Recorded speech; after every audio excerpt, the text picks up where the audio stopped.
Hi, this is Tamara from mooglyblog.com, and in this video I will be demonstrating how to crochet the 3-hour throw, which is a free pattern you'll find on mooglyblog.com.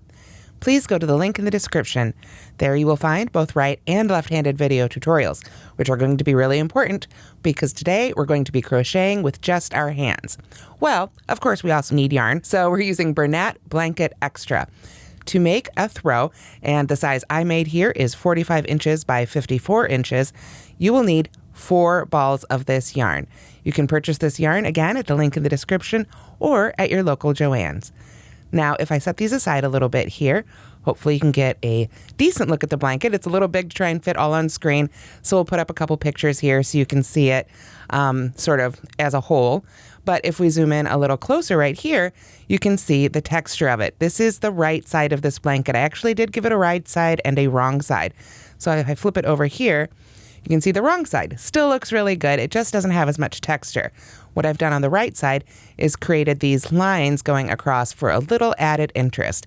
So it's still very simple. We're just going to use our hands. We're basically making single crochets, but we're going to alternate working in the back loop and then the front loop only to create these really lovely ridges and this extra little bit of texture in this blanket. And I really did make this one in under 3 hours. I want to say it was closer to 2.5, but I didn't mean to keep track. I didn't realize how fast it was going to go. A movie and a half later, boom, I had a blanket done. So I know you can do it too, so let's go ahead and get started.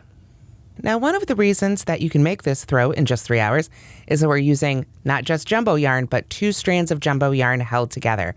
So the yarn is going to be held doubled throughout. The easiest way to do this, since we are going to need 4 balls of it for our blanket, is to just go ahead and pull from 2 balls at once. Don't try and pull from the both ends of 1 ball. Don't need to do it for this pattern. We perfectly use 4 balls, so you can just pull from 2 balls at the same time. You just want to find those ends, line them up as best you can. If it ends off an inch, you're just going to weave in these ends anyway, so don't freak out about it, but just line them up a little bit. And then you want to come in, because this yarn is so thick, I like to go closer to a foot on these ends, just to give myself a little bit more working room. Then we're going to go ahead and make a slip knot just as we normally would, but we want to be able to fit about 3 fingers in there. Now, for me, this gave me a gauge of about 1.9 stitches by 1.7 rows equaling 4 inches. So you can see these are very, very big stitches. Now that said, it's a blanket. It's not a sweater or something that has to fit, so to speak. So since your fingers are probably slightly different size than mine, don't freak out about it. You just want to get a fabric you like and go ahead and chain as wide as you want that blanket to be. To make a 42-inch wide blanket, I started with a chain of 21, which I then turned into 21 stitches, which I'll demo here in a minute. But there is no stitch count for this, so you can really go as wide as you want. You could go all the way up to a king, bigger, make a whole rug for your room, whatever you want to do, whatever the width is that you like. But that's about the numbers that I found work for me. So as I said, I've got 3 fingers inside that slip knot, and then I'm just going to go ahead, and I found it a little bit easier rather than yarning over all 3 of those fingers. I'm just going to yarn over the top 2 and then pull those back through and then get all 3 right in that new loop. Now when I'm doing that, I try and stabilize that loop I just made so that I don't accidentally shrink it as I'm pulling this loop through. So then I get those 3 fingers in, yarn over 2, and pull those on through. That's just how we chain with just our hands. Yarn over those, pull them on through. Get that loop up to size again, just like you would when you slide your hook through there and you get that shaft slid through there and it opens up the loop to the right size. That's what we're doing with our fingers. We just don't want our chains to end up getting pulled too tight. So go ahead and just make sure you're working with both strands of yarn at the same time and chain to whatever your desired width would be. Again, for the blanket I made, I recommend starting with a chain of 21. So you can see you'd get there very quickly. I'm going to push these out of the way a little bit easier so it's easier to see here. My big piles of yarn ready to go here. And I've already got quite a few chains made, probably about half a blanket's worth, depending on the size of blanket you wanted to make. So I'm going to go ahead and start working back into my stitches. Now, this is another chance for you to really take a close look at these stitches. This is the chain that I just made, this one right here. So we're going to skip over that one for a turning chain. We're going to come to the next chain. Normally, when you look at a chain, you see those 2 loops at the top. Then you've got the loop underneath. Here, I really like to work underneath that bottom loop because it's going to give us a really nice finished edge at the bottom of our blanket, because we're not going to come back for this one with a border. Now, you can, but I didn't in the original, so that part's up to you. But to make each stitch, we're just going to do like a normal single crochet, only we're doing it with our hands. We're going to go in with those fingers right under that loop. Find that working yarn here, yarn over, pull that loop through, get all 3 fingers in it again. We want to make sure those loops are the same size. We can yarn over and pull that right on through to finish our single crochet. So there's our first single crochet. If you wanted to use stitch markers, they'd need to be big ones, but you absolutely could. So then we just come down here, sort of give it a tug if you need to find the back of that next stitch. We're just going to go right in there. Get my yarn straightened out a little bit here, yarn over, and pull that on through. You just want to make sure you're getting through all those loops every time, that you're not dropping one. It looks like I dropped one, so we'll just go ahead and pull that back out.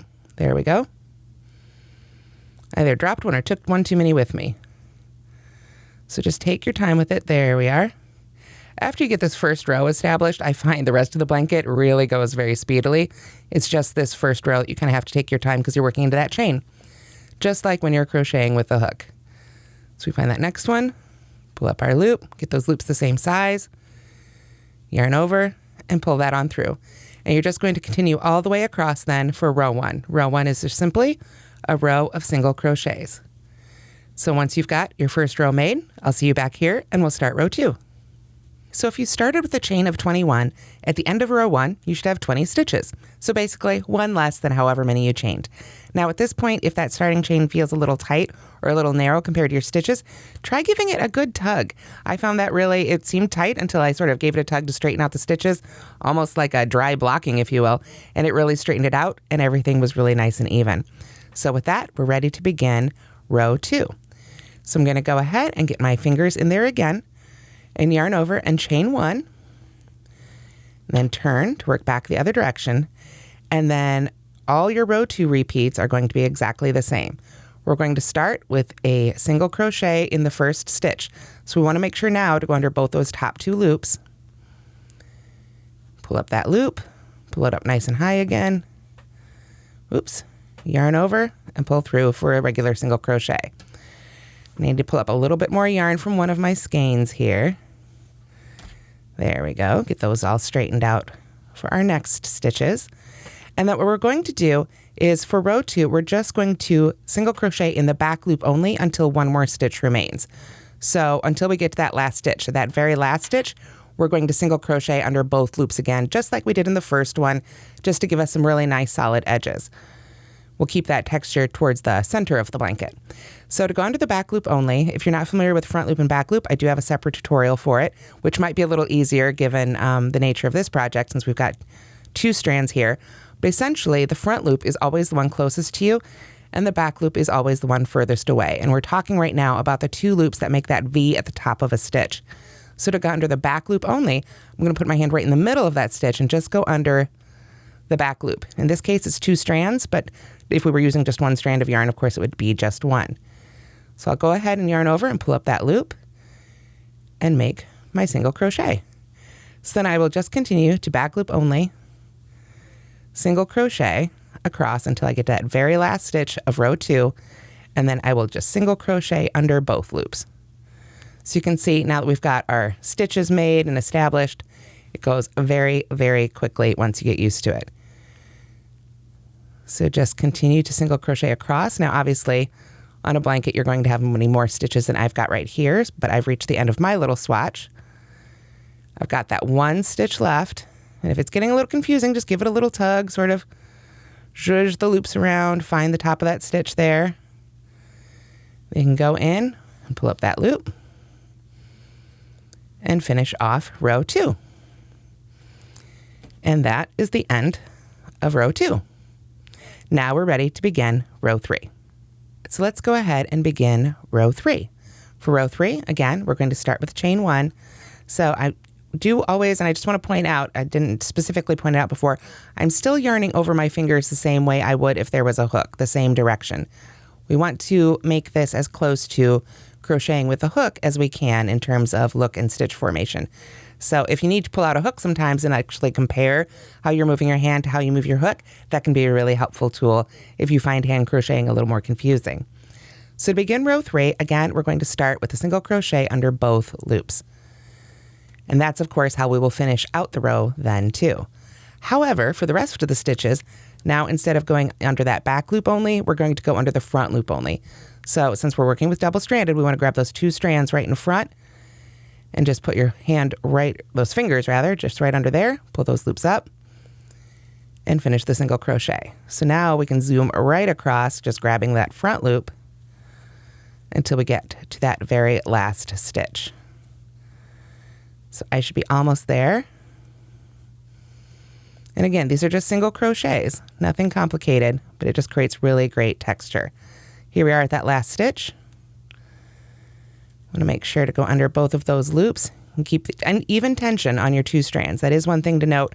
You want to kind of give it a tug back every once in a while, just to make sure you've got the same tension on both of those loops. But other than that, that is row 3. And that is essentially the whole pattern. Now we'd work that in the front loop only, so this would be the wrong side, wrong side, there we go. So if I flip it over, here is the right side of our fabric. You can see we're getting our lines featured across there, but we've got our solid stitches on the sides to give us a little bit more substance there on the sides. I always like to have that on a blanket. Now, I didn't design a border for this, but if you wanted to go and crochet around the edges, you absolutely could.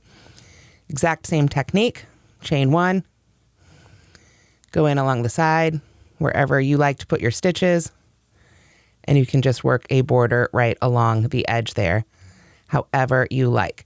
It's a really easy, basic technique, so you can play with it and have some fun with it, and even change up the position of the front and back loop stitches if you wanted to change the look a little bit.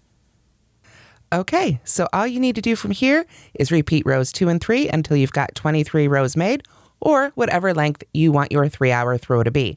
Of course, if you make it bigger, it might take more than 3 hours, but if you go smaller, you'll have it done even faster. I hope you've enjoyed this video. I hope it inspires you to give Bernat Blanket Extra a try. It's really a lot of fun, and I really enjoyed hand crocheting with it. It's got such a great squishy feel. It's really fantastic on the hands, so it's a really fun one to hand crochet. Thanks so much for watching. Please do give this video a thumbs up if you liked it. Let me know if you have any questions in the comments, and be sure to follow the link in the description where you will find the written pattern as well as links to everything else you need here today and the right and left-handed video tutorials in case you were looking for the other one. Thanks so much for watching and have a great day, everybody, and please don't forget to subscribe.